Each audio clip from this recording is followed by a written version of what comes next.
Okay, so if I could have your attention, please. Let's look at this problem. Most of you got it, but let's just take a look. If you only solve it like it's an equation for just a minute, okay, let's just focus on it if it was just an equal to. You would probably want to subtract 5x from both sides, which gives us 3x minus 9 equals negative 3. And then we would want to add 9 to both sides, which gives us that 3x is equal to 6, and then divide by 3, which gives us that x is equal to 2. Now, for us to color it in, we have to have the equal to on our paper, and to go to the right, it's a greater than, because we didn't flip it around at all. Remember, if I did my math here and divided by a negative, I would have to flip it around. But I didn't divide by a negative. So I need to keep it a greater than. I need to keep it an equal to. The answer is C, which most of you got. So if you didn't, just watch your algebra, and that's the way to kind of figure that one out. I will tell you, as we get, especially after Christmas break, as we get closer and closer to ACT time, many of you are taking that ACT in March.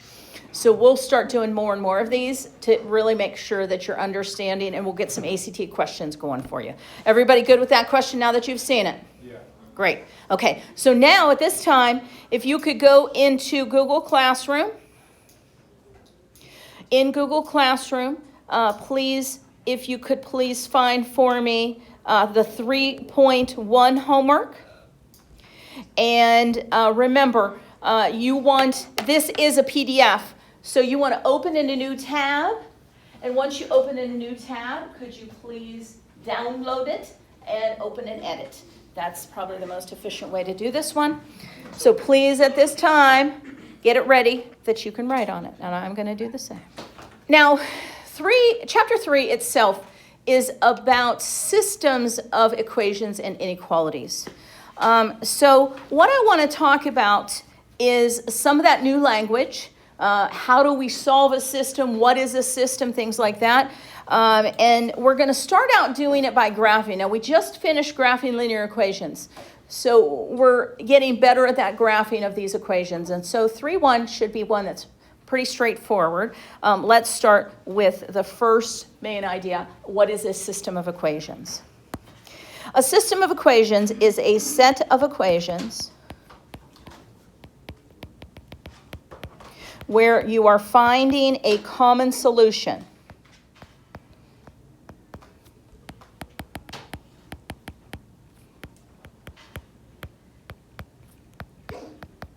Now, a system, usually if it's two variables, you have two equations or inequalities. If it's three variables, you have three.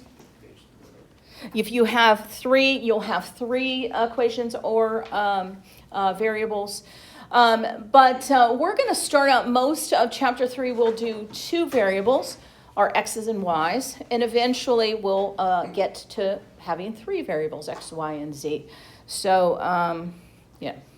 Now, what does it mean for something to be a solution to a system? A solution to a system, it must work for all equations or inequalities. Okay? So a solution must work for them all. If it works in one but doesn't work in the other, it is not a solution to the system. A solution to a system is a set of equations, common solution. It has to work for both.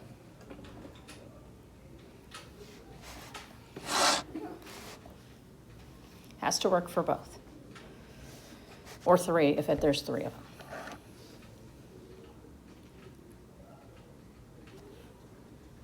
Now, when it comes to the types of solutions for linear equations,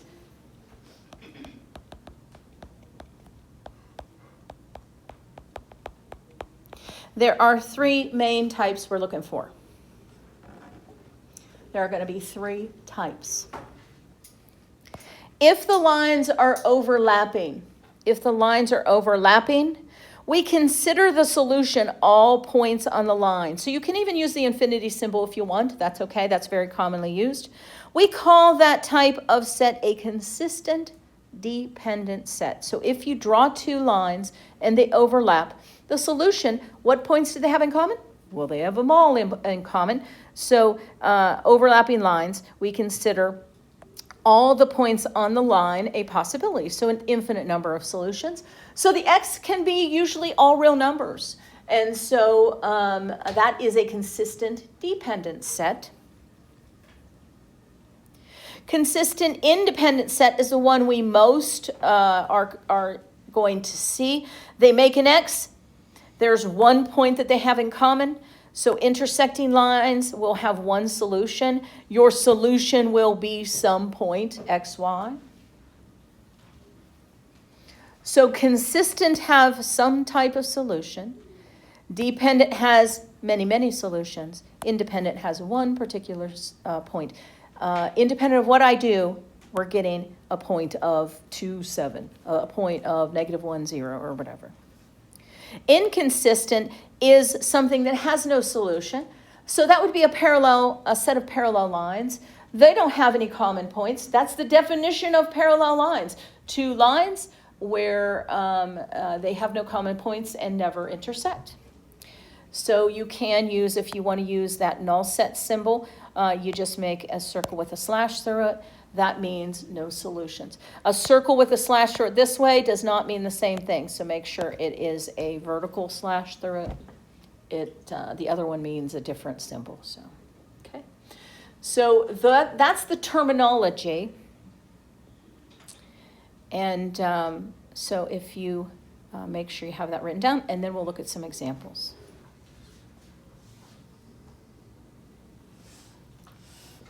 Okay, so now we have the three types that we're looking for. So what we're going to do is we're just going to practice graphing these so that we can see what type of solution we get. We're going to name the solution. We're also going to say what kind of solution we have. So let's take a look at example 1. It says solve the system by graphing. So we have these two linear equations. We know how to graph them. You can graph them any method that you like. I don't really care. So x plus y equals 6 might be a good one that we want to bring that x to the other side so that we can graph it using the slope and y-intercept. The slope is -1. The y-intercept is 6. So let's put that first line on our graph paper. So we're going to go to 6. We're going to put our first point. Remember, your y-intercept, that 6, is your starting spot on the y-axis. Then we're going to count down 1 over 1. Because I don't know where the other graph is going to fall, I really will stretch it out in a very exaggerated way because I don't know where I'm going to hit the other line yet.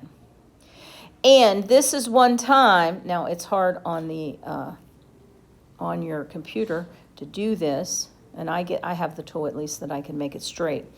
But if you were to do it on a quiz or a test, I would definitely use a ruler because you really want to pinpoint where those things cross, okay? Okay. But this other equation, our 3x minus 4y equals 4, that equation is in standard form. It's a good equation to do a 0, 0 box or a 0, 0 table. So for that one, just so that we have two different ways we can remember to graph, let's do a 0, 0 box for that. If I make my x 0, that's going to be 0. And so we're only going to have that part of the equation. So we're going to have -4y equals 4, so y equals -1. So that is our y-intercept. When x is 0, that's our y-intercept. Now let's make our y 0. So this will be 0. We'll only be left with these two pieces. So 3x equals 4. at 4/3. All we have to do is get a guesstimate. 4/3 is 1.3, repeating, 1 1/3. So we really kind of try to, you want to get that as close as you can. Now let's go ahead and put those on the graph. So we're going to go to -1 on the y-axis. Sorry about that. We're going to go 1.3 on the x-axis. We're just going to have to guesstimate. And we're going to then graph it. We have to intersect the other line.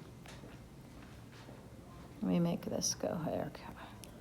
We have to intersect the other line because the solution to this is the point of intersection. So we are going to make an assumption that it looks like it hits the line or the point 4, 2 very nicely.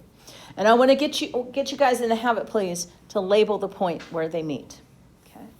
Now the problem with this, one of the biggest problems with finding a solution to equations by graphing, your graph has to be pretty darn accurate.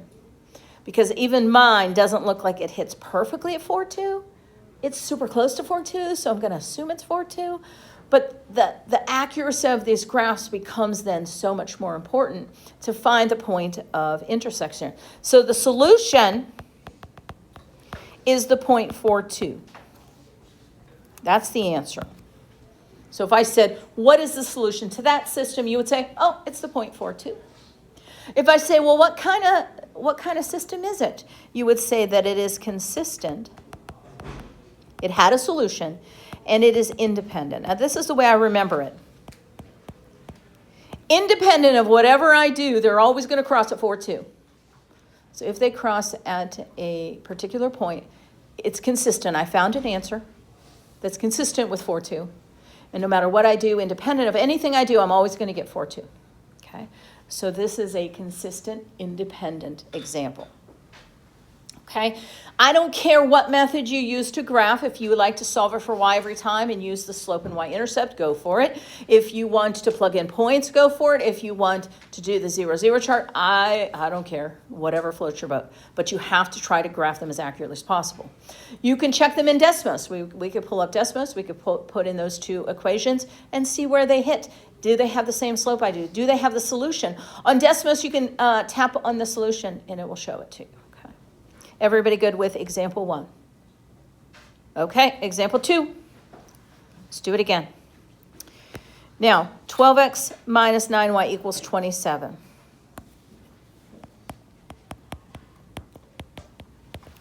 Let's just practice solving it for y. Many of you graph a little better when you solve it for y. So let's do that. Let's move the 12x to the other side. So it becomes a negative 12 on the other side. And then I have to divide everything through by negative 9. Everything through by negative 9. Now, the first fraction reduces. Both 12 and 9 are divisible by 3. So that's going to become 4/3. If I could make the number 3 here. And then they're both negative, so that's why it became a positive. This becomes a negative. Luckily for us, 9 goes into 27 exactly 3 times. So that's a great one, the way that it came out for us to use the slope and the y-intercept. Because it's ready to graph, it has a nice starting point. So go to -3 on your y-axis. Remember, this y-intercept, that -3, is your starting place on the y-axis. -3 is our starting place on the y-axis. Count up 4 over 3. Up 4 over 3. You can do that a few times. I will go the opposite way too because, one, so that it helps me graph. But also, I don't know where the other graph's going to be yet. So it just kind of helps me find that other graph no matter where it lands. And so then I'm going to put my graph on. If you were doing it on paper, please do your best to use a ruler. I don't think what you guys are using has a like a line straightener option like it does in the app I'm using. Unfortunately, I'm sorry about it. So if you go here and you take a look at that one, that was ready to go. The other one, let's do our 0, 0 chart. We'll practice a little bit of both. Now, we could rearrange for y if we want to. That doesn't hurt anything. We could do that. That's great. That would work. But let's do the 0, 0 chart for this one. Just because that worked really nice for a one that's in slope-intercept form. Okay. So we're going to put 0 where the x is. So that would just leave us with negative 6y equals 18. Now, it's great. 18 is divisible by 6. So when we divide by negative 6, we get negative 3. So that y-intercept's a nice point. And then let's do the other one. If our y value is 0, this goes away, and we're just left with 8x equals 18. So that's when y is equal to 0. So x is 18 over 8, which is 9 over 4, which I believe is 2.25, but let me just do a little math here to check. Yeah, 2.25. Now, the problem is we got a decimal value, so we are going to have to guesstimate, and when we're graphing these, we want to be as accurate as possible, okay? We're going to start at negative 3. Ooh, I just found where they have a point in common. I'm going to count, or I'm going to go on the x-axis to the point 2.25. 2.25. Ooh, I think that those are the same exact lines. They're overlapping, right? They're exactly the same line that I started with, okay? Why don't they look the same? Well, if you divide this one through by every term's divisible by 3, you get 4x minus 3y equals 9. If you divide this through by 2, you get 4x minus 3y equals 9. They're the exact same equation. So what do I put for the answer? Okay, well, the solution is all numbers on the line. Any point on the line works. You can even give me the infinity symbol if you want. It's an infinite number of points on that line. It can be any point along that line. So x can be any real number. Y would be the y that goes with that line. What kind of solution is this? This is a consistent system because I found a solution. It just happens to be all of them. And that is called a dependent system. The reason it's dependent is because if I pick an x, I will get one value. But if I pick an x of 1, I'll get something different than if I pick an x of 7. So it's just consistent dependent because it depends on what I'm going to get depending upon what x I choose. So that's why that is consistent dependent. So it overlapped with itself, and then I got the same line. Okay? Any questions on that one? One last one.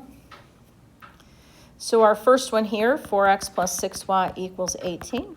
Let's practice taking that and solving it for y. Okay, let's take that. Let's solve it for y. So we get, let's move the 4x. 6y equals negative 4x plus 18. Let's divide by 6. We get negative 4 over 6x plus 3. And then the 4 over 6 becomes negative 2/3 x. Now that's a nice one to graph. We have a very clear spot to start. We're going to start at 3. We're going to count down 2 to the right 3. So those are the first 2 points. If you want to keep going down 2 to the right 3, you can, or up 2 to the left 3, and make your line. Remember, you really want to stretch it. You want to try to be as careful as you can about your graph so that you're nice and straight, and so you can see how the other one is going to compare to it. So that's 4x plus 6y equals 18. Start at 3, count down 2 to the right 3. Okay, now let's do 6x plus 9y equals 18. Let's see what we have to do for that one. Well, I'm going to do a 0, 0 chart. Again, I like to show you your options. So let's do a 0, 0 chart for that one.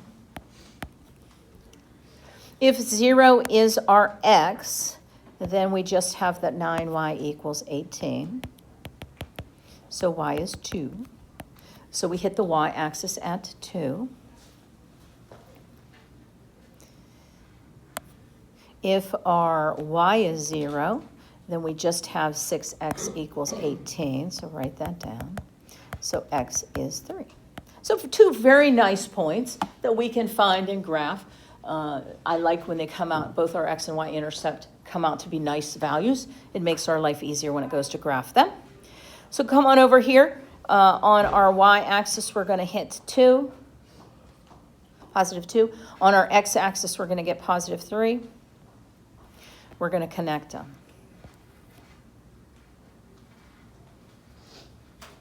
Anybody notice something about those two lines? They're parallel. Do they have a common solution? Do they have a common solution? Is there a point that they meet up at?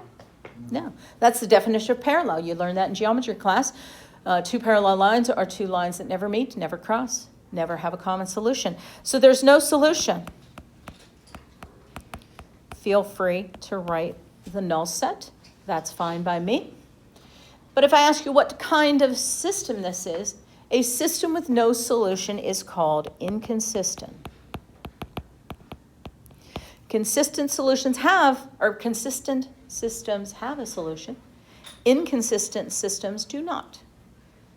So since these lines are parallel, there is no solution. We call it inconsistent. So there is an example of each.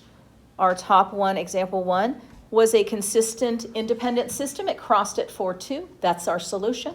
Example 2, the lines are overlapping. Any point on the line works. That's consistent dependent. And example 3, those lines are parallel. They are inconsistent. There are no points in common. Everybody good with the terminology and what you're looking for? Yeah. Okay. Now, the homework on this page is here. Okay. You're going to graph them. Graphing on the devices can be clunky and we need to be accurate. So if you want to get a piece of graph paper for this, go for it. You feel free. If not, you have some, you can draw some graphs yourself, but you want to be accurate. There are some questions here as well that I want you to try because we can't forget the skills that we've learned so far, okay? That you do have a final exam eventually. Here are these. For this section, just this section, I want you to do the odds, okay? So you're going to do all of these. The odds here.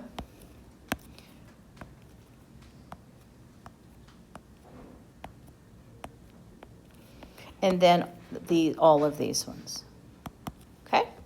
So you have the rest of class to work on these. They're not in the books being due until tomorrow, I believe. So please work on these now. If you need me, let me know. If you need graph paper, it's over there in the yellow bin is some graph paper.